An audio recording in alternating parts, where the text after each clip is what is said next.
வணக்கம் அன்பர்களே, வாங்க நாம இன்னைக்கு கொண்டக்கடலையை உபயோகப்படுத்தி ஃபலாஃபல்ன்ற ஒரு மெடிடேரியன் ஃபுட்டு எப்படி செய்யலான்னு பார்க்கலாம்.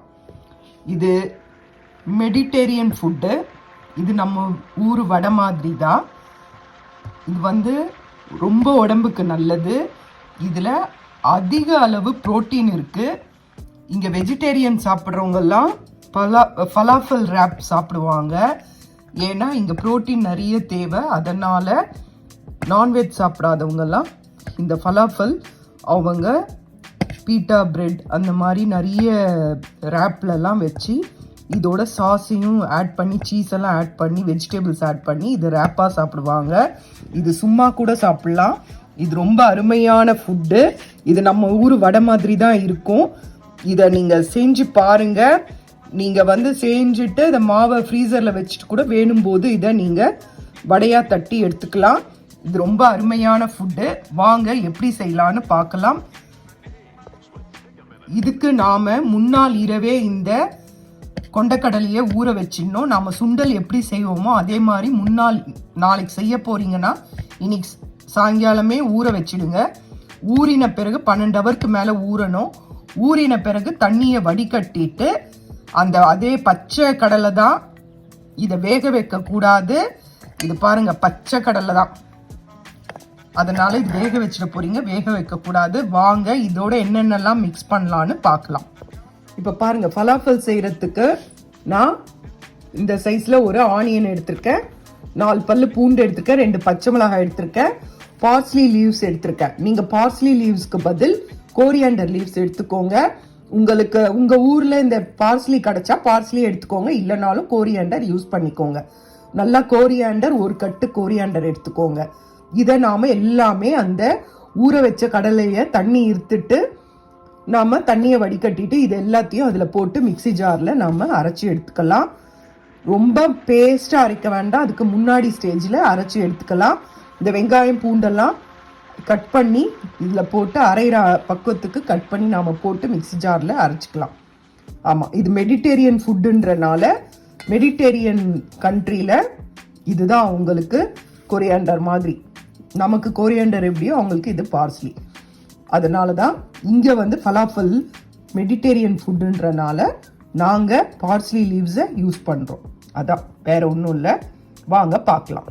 இந்த பாருங்க, இந்த மாதிரி நாம் எல்லாத்தையும் நறுக்கி வச்சுட்டு நாம் இதை மிக்சி ஜாரில் போட்டு அரைச்சி கொண்டு வந்துடலாம்.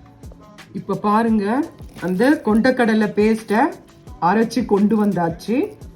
இப்போ நாம் என்ன பண்ணோம்னா சில மசாலா பொருட்களை இதில் சேர்க்கலாம்.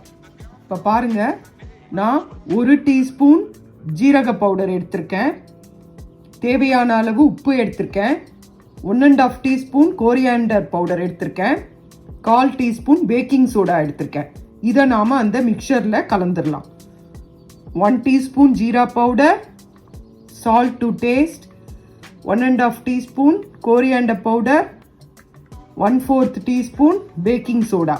இதை நாம் அந்த அரைச்சி கொண்டு வந்த மிக்சரில் இதை கலந்துடலாம். இப்போ இதில் போட்டாச்சு. இப்போ வாங்க பார்க்கலாம். இப்போ நாம் இதோட 1.5 டேபிள் ஸ்பூன் ஒயிட் செசமி சீடை ரோஸ்ட் பண்ணி கொண்டு வந்திருக்கேன். அதை நாம் இதில் போட்டுடலாம். போட்டுட்டு இதை நாம் நல்லா மிக்ஸ் பண்ணி எடுத்துக்கலாம்.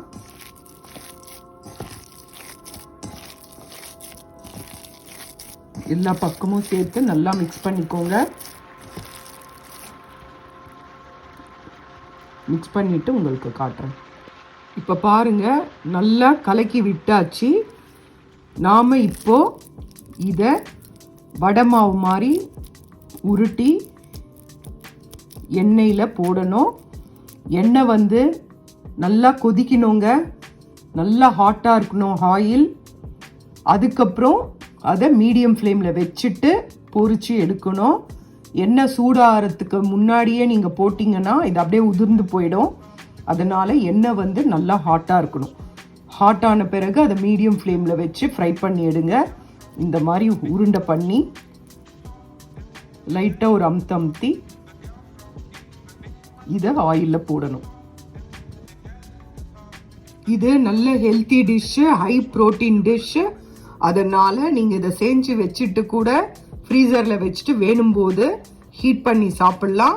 இதை ரேப்பில் வச்சு சப்பாத்தியில் வச்சு கூட உங்கள் குழந்தைங்களுக்கு இது ஒரு 4 துண்டாக பிச்சு போட்டு சீஸ் போட்டு கொஞ்சம் கோஸ் எல்லாம் போட்டு அது மேலே சாஸ் விட்டு கொடுத்தீங்கன்னா, ரோல் பண்ணி கொடுத்தீங்கன்னா சூப்பராக இருக்கும். பசங்களும் சாப்பிட்டு வருவாங்க. இது நல்லா கிறிஸ்பியாக இருக்கும். மேலே நல்லா கிறிஸ்பியாகவும் உள்ளே சாஃப்டாகவும் இருக்கும்.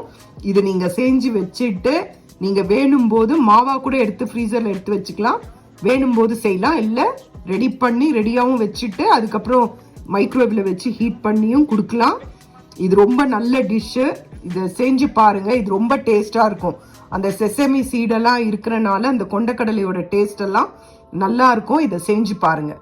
இதே போல் நீங்கள் உருண்டை பண்ணி கூட தட்டில் வச்சுக்கலாம். எண்ணெய் காஞ்சதும் நீங்கள் அதை எடுத்து அப்படியே அதை ஒரு அமுத்தி கூட போடலாம். இந்த மாதிரி கூட செய்யலாம். பாருங்க, எண்ணெயில் போட்டாச்சு. பாருங்க எப்படி நல்லா செவுந்து வருது பாருங்க. பொறுமையாக வெந்தோடனே எடுக்கணுங்க, இல்லைன்னா மேலே கிறிஸ்பியாக இருக்கும், உள்ளே சாஃப்டாக இருக்கும். அதுக்கப்புறமா நீங்கள் ரொம்ப ஹாட் ஆயிலே வச்சு செஞ்சிங்கன்னா உள்ளே வந்து வேகாது. அதனால் எண்ணெய் கொதிக்கும் போது தான் போடணும். அப்புறம் தீயை குறைச்சிக்கோங்க.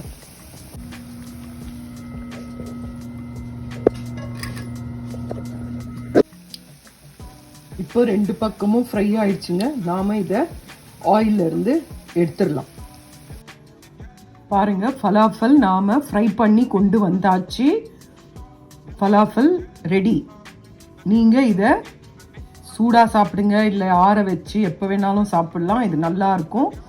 நீங்கள் மீதி எடுத்து அப்படியே வெளில வச்சிடாதீங்க, ஃப்ரிட்ஜில் வச்சுடுங்க. ஃப்ரிட்ஜில் வச்சுட்டு வேணும்போது நீங்கள் சும்மாவே எடுத்து சாப்பிட்லாம். ரொம்ப அருமையாக இருக்கும்.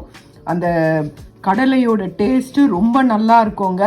நல்லா க்ரன்ச்சியாக இருக்கும், உள்ளே சாஃப்டாக இருக்கும். நீங்கள் வெளியில் வச்சுட்டு கொஞ்சம் ஜில்லு போகணுன்னு கூட சாப்பிட்லாம். அப்படி இல்லை மைக்ரோவேவில் ஒரு 30 செகண்ட்ஸ் வச்சு கூட சாப்பிட்லாம். இது ரொம்ப நல்லாயிருக்கும். நல்லா கிறிஸ்பியாக ரொம்ப நல்லாயிருக்கும். இது நல்ல ஹெல்த்தியான ஃபுட்டு. இதை செஞ்சு உங்கள் குழந்தைங்களுக்கும் கொடுங்க, நீங்களும் சாப்பிடுங்க. இதில் நீங்கள் ரேப்பு, அந்த மாதிரி சாலடு, அந்த மாதிரி எல்லாத்துக்குமே இதை யூஸ் பண்ணலாம். நீங்கள் நான் சொன்ன மாதிரி ரேப்புக்கு போடுங்க, சப்பாத்தியில் பண்ணுங்க. அதுக்கப்புறம் சேலட் பண்ணிவிட்டு அந்த சேலட்லேயுமே இதை பிச்சு போட்டு சாஸு எல்லாம் போட்டு சாப்பிட்டிங்கன்னா ரொம்ப நல்லாயிருக்கும். இதை செஞ்சு பாருங்கள். செஞ்சு பார்த்துட்டு இந்த வீடியோ உங்களுக்கு பிடிச்சிருந்தா லைக் பண்ணுங்கள், ஷேர் பண்ணுங்கள், சப்ஸ்கிரைப் பண்ணுங்கள். நன்றி, வணக்கம்.